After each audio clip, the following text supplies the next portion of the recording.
ಶಿವರಾಜ್ ಮರಳಿಗ ಕರ್ನಾಟಕ ದಲಿತ ಸಂಘರ್ಷ ಸಮಿತಿ ವಿಭಾಗೀಯ ಸಂಚಾಲಕರು ಮತ್ತು ರಾಷ್ಟ್ರೀಯ ಮಾನವ ಹಕ್ಕುಗಳ ರಕ್ಷಣಾ ಪಡೆಯಲ್ಲಿ ರಾಜ್ಯ ಉಸ್ತುವಾರಿ ಕೆಲಸ ಮಾಡ್ತಾ ಇದ್ದೀನಿ.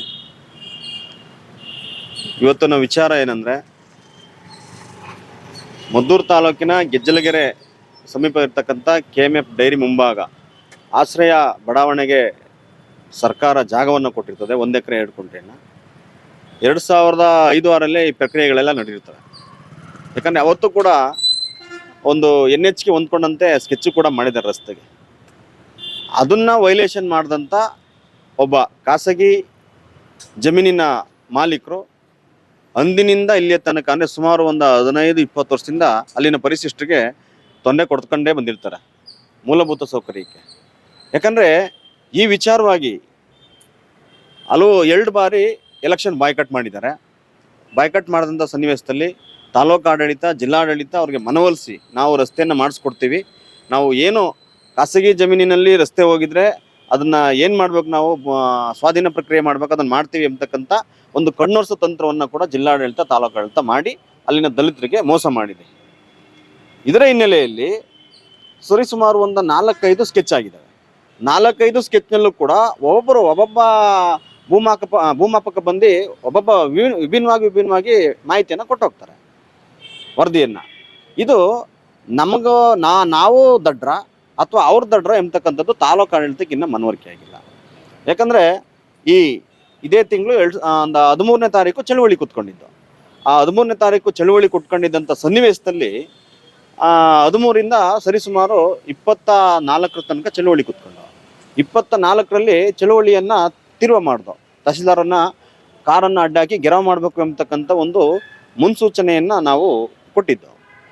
ಅದನ್ನು ಅರ್ಥಂತ ಇವರು ತಹಸೀಲ್ದಾರ್ ಅವರು ಭಾರಿ ಭದ್ರತೆಯಲ್ಲಿ ಪೊಲೀಸ್ನವರ ಕರ್ಕೊಂಡು ಅವರು ಹೋಗ್ಲಿಕ್ಕೆ ಅಂತ ಹೇಳಿದ್ದು. ಕಚೇರಿ ಒಳಗೆ ನಾವು ದಿಗ್ಬಂಧನ ಹಾಕ್ಲಿಕ್ಕೆ ಮಾಡಿದ್ದು ಎಲ್ಲ ಪ್ರಯತ್ನ, ಅಲ್ಲಿ ಸ್ಥಳೀಯವರಿಗೆ ಮಾತಾಡಿ ಪ್ರಯತ್ನ ಮಾಡಿದ್ದು.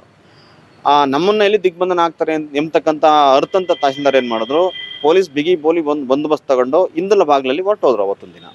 ಅವತ್ತೊಂದು ದಿನ ಇಂದಲ ಬಾಗ್ಲಲ್ಲಿ ಹೊರಟೋದವರು 23ನೇ ತಾರೀಕಿನಲ್ಲಿ 24ನೇ ತಾರೀಕು ಬೆಳಬೆಳಗಿನ 8 ಗಂಟೆಗೆ ಆ ರಸ್ತೆ ಒತ್ತುವರಿ ಆಗಿದ್ದಂತ ತೆರವು ಮಾಡಿಸ್ತಾರೆ. ಕೇವಲ ತೆರವು ಮಾಡಿಸಿದಂಥ 2 ದಿನಕ್ಕೆ ಕ್ಲೋಸ್ ಮಾಡಿಬಿಡ್ತಾರೆ.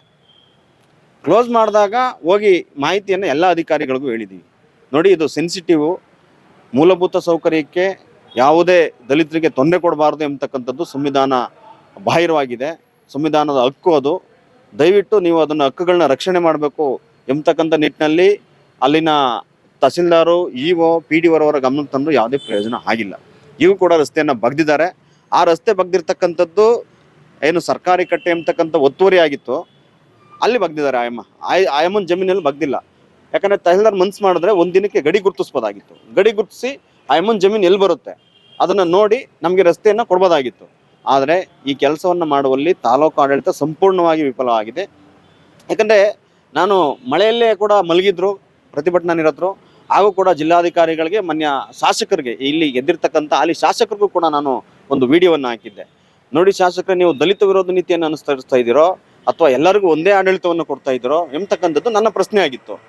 ಅವತ್ತಿನವರೆಗೂ ಇವತ್ತಿನ ಇಂಟ ನಾನು ಓಪನ್ ಆಗಿ ಹೇಳಿದ್ದೆ ತಹಸೀಲ್ದಾರ್ಗೆ, ಶಾಸಕರಿಗೆ, ನೋಡಿ ನೀವು ನಿಮ್ಮ ಯಾವುದೇ ಒಂದು ಪ್ರೆಸ್ ಮೀಟ್ಗೆ, ನಿಮ್ಮ ಒಂದು ಮಾಹಿತಿಗೆ ನಾವು ಕಾಯ್ತಾ ಇರ್ತೀವಿ, ನಿಮ್ಮ ಉತ್ತರಕ್ಕೆ. ನನ್ನ ವಿಡಿಯೋ ನೋಡಿದ ತಕ್ಷಣ ನೀವು ಪ್ರೆಸ್ನವ್ರು ಕರೆದು ಪ್ರೆಸ್ ಕಾನ್ಫರೆನ್ಸ್ ಮಾಡ್ತೀರಾ ಅಥವಾ ನೀವು ದಲಿತ ವಿರೋಧಿ ಎಂಬತಕ್ಕಂಥ ಹಣೆಪಟ್ಟಿಯನ್ನು ಕಟ್ಕೊಳ್ತೀರಾ ಎಂಬತಕ್ಕಂಥ ಮಾತುಗಳನ್ನು ನಾನು ಅವತ್ತು ಹೇಳಿದ್ದೆ. ಆದರೆ ಅಲ್ಲಿಂದ ಇಲ್ಲಿವರೆಗೆ ಇಲ್ಲಿನ ಶಾಸಕರು, ಆಡಳಿತಾರೂಢ ಶಾಸಕರು ಯಾವುದೇ ಪ್ರತಿಕ್ರಿಯೆಯನ್ನು ನೀಡಿಲ್ಲ. ಇದರಲ್ಲೂ ಕೂಡ ಶಾಸಕರ ಕೈವಾಡ ಇದೆ ಎಂಬತಕ್ಕಂಥದ್ದು ನನಗೆ ಅರ್ಥ ಆಗ್ತಾ ಇದೆ. ಯಾಕಂದರೆ ಚಳುವಳಿಗಳು, ಒಂದು ಚಳುವಳಿ ಕೂತಾಗ ಸಮಸ್ಯೆಗಳನ್ನ ಆಲಿಸಿ, ನಾವು ಸಮಸ್ಯೆಗಳ ಜೊತೆ ಸಂಘರ್ಷವೇ ಹೊರತು ಯಾವುದೇ ವ್ಯಕ್ತಿಗಳ ಜೊತೆ ಅಲ್ಲ. ನಮ್ಮನ್ನು ಆಳ್ತಕ್ಕಂಥ ರಾಜಕಾರಣಿಗಳು ನಮಗೆ ಏನಾದ್ರು ಲೋಪ ಆಗಿದೆ ಅಂದರೆ ಅವರು ಮಾಡ್ತಾ ಇರ್ತಕ್ಕಂಥ ದುರಾಡಳಿತ ಎಂಬತಕ್ಕಂಥದ್ದು ಜನಗಳು ಅರ್ಥ ಮಾಡ್ಕೊಳ್ತಾರೆ. ಇವತ್ತು ಜನಗಳು ಯಾರು ದಡ್ರಲ್ಲ. ಮುಂದಿನ ದಿನಗಳಲ್ಲಿ ಆ ರಸ್ತೆ ತೆರವಾಗಲಿಲ್ಲ ಅಂದರೆ ನಾವು ಏನು ಮಾಡಬೇಕು, ವಿಭಿನ್ನವಾದ ಹೋರಾಟಗಳನ್ನ ಮಾಡಬೇಕು, ಅದನ್ನು ಮಾಡ್ತೀವಿ ಎಂಬತಕ್ಕಂಥ ಎಚ್ಚರಿಕೆಯನ್ನು ನಾನು ಕೊಡ್ತಾ ಇದ್ದೀನಿ. ರಾಷ್ಟ್ರೀಯ ಮಾನವ ಹಕ್ಕುಗಳ ರಕ್ಷಣಾ ಪಡೆ ಭಾರತ ಸಂಸ್ಥಾಪಕ ಅಧ್ಯಕ್ಷರು ಚಂದ್ರಕುಮಾರ್ ಅವರು. ವಿಚಾರ ಏನಂದರೆ, ಮದ್ದೂರು ತಾಲೂಕು ಗೆಜ್ಜಲಗೆರೆ ಗ್ರಾಮದ ಬಸವನಪುರಕ್ಕೆ ಹೋಗೋ ರಸ್ತೆಯ ವಿಚಾರ. ಈಗಾಗಲೇ ಕಳೆದ 12 ದಿನ ಮದ್ದೂರು ತಹಸೀಲ್ದಾರ್ ಅವರ ಕಚೇರಿ ಮುಂಭಾಗದಲ್ಲಿ ಅನಿರ್ದಿಷ್ಟಾವಧಿ ಧರಣಿಯನ್ನು ಹಮ್ಮಿಕೊಂಡಿದ್ದು, ಆ ಪರಿಶಿಷ್ಟ ಕಾಲೋನಿಗೆ ರಸ್ತೆನ ಕಲ್ಪಿಸ್ಕೊಡ್ಬೇಕು ಅಂತೇಳಿ. ನಮ್ಮ ಅನಿರ್ದಿಷ್ಟಾವಧಿ ಧರಣಿಗೆ ಸ್ಪಂದಿಸಿದಂಥ ತಾಲೂಕು ಆಡಳಿತ ಆ ರಸ್ತೆನ ಹೋಗಿ ತೆರವು ಮಾಡಿಕೊಟ್ಟಿದ್ರು.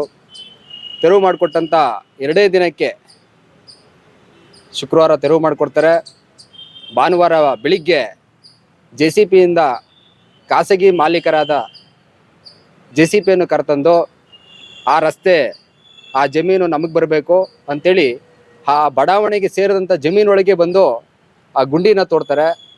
ಅಲ್ಲಿನ ಗ್ರಾಮಸ್ಥರು, ಅಲ್ಲಿನ ಒಂದು ಬಡಾವಣೆಯ ಪರಿಶಿಷ್ಟ ಜನರು ಹೋಗಿ ಕೇಳಿದ್ರು ಕೂಡ ತಹಸೀಲ್ದಾರ್ ಅವರು ನಮಗೆ ಸ್ಕೆಚ್ ಮಾಡಿಕೊಟ್ಟಿದ್ದಾರೆ, ಆ ಜಾಗ ನಮಗೆ ಬರಬೇಕು ಅಂತೇಳಿ. ಹಾಗಾಗಿ ನಾವು ತಹಸೀಲ್ದಾರ್ ಅವರ ಆದೇಶದ ಮೇರೆಗೆ ನಾವು ಇವತ್ತು JCPಯಿಂದ ಗುಂಡಿ ಬಗಿತಾ ಇದ್ದೀವಿ ಅಂತೇಳಿ ಖಾಸಗಿ ಮಾಲೀಕರು ವರದಿಯನ್ನು ಕೊಟ್ಟಿದ್ದಾರೆ. ಅಲ್ಲಿನ ಪರಿಶಿಷ್ಟರ ಹಕ್ಕುಗಳನ್ನು ರಕ್ಷಣೆ ಮಾಡಲಿಕ್ಕೆ ಮಾನ್ಯ ದಂಡಾಧಿಕಾರಿಗಳು ಇಂದಿನವರೆಗೂ ಸ್ಥಳಕ್ಕೆ ಹೋಗಿ ಅವರಿಗೆ ಪರ್ಯಾಯ ವ್ಯವಸ್ಥೆನ ಕೂಡ ತಿರುಗಾಡಲಿಕ್ಕೆ ಅನುವು ಮಾಡಿಕೊಡ್ತಾ ಇಲ್ಲ. ಇದನ್ನು ನೋಡಿದ್ರೆ ಮಾನ್ಯ ತಹಸೀಲ್ದಾರ್ ಅವರು ದಲಿತ ವಿರೋಧಿಯಾದಂಥ ಅಧಿಕಾರಿಗಳಾಗಿ ನಮಗೆ ಈ ಸಾರ್ವಜನಿಕರಿಗೆ ಅವರ ವರ್ತನೆ ಕಂಡು ಬರ್ತಾ ಇದೆ. ದಯಮಾಡಿ ನಾವು ಕೂಡಲೇ ಹೇಳೋದು, ಮಾನ್ಯ ಪರಿಶಿಷ್ಟ ಆಯೋಗದ ಅಧ್ಯಕ್ಷರು 29ಕ್ಕೆ ನಾಳೆ ನಮ್ಮ ಮಂಡ್ಯ ಜಿಲ್ಲೆಗೆ ವೀಕ್ಷಣೆಗೆ ಬರ್ತಾ ಇದ್ದಾರೆ. ಅವರಿಗೆ ನಮ್ಮಲ್ಲಿ ಮನವಿ ಏನಂದರೆ, ಈ ಪರಿಶಿಷ್ಟ ಜಾತಿ ಒಂದು ರಸ್ತೆ ವಿಚಾರ ಏನಿದೆ 275ನಲ್ಲಿ ಇರುವಂಥ ಒಂದು ಲಿಂಕಲ್ಲಿ ಏನಿದೆ, ದಯಮಾಡಿ ಅದೇ ದಾರಿನಲ್ಲಿ ಹೋಗ್ತೀರಿ.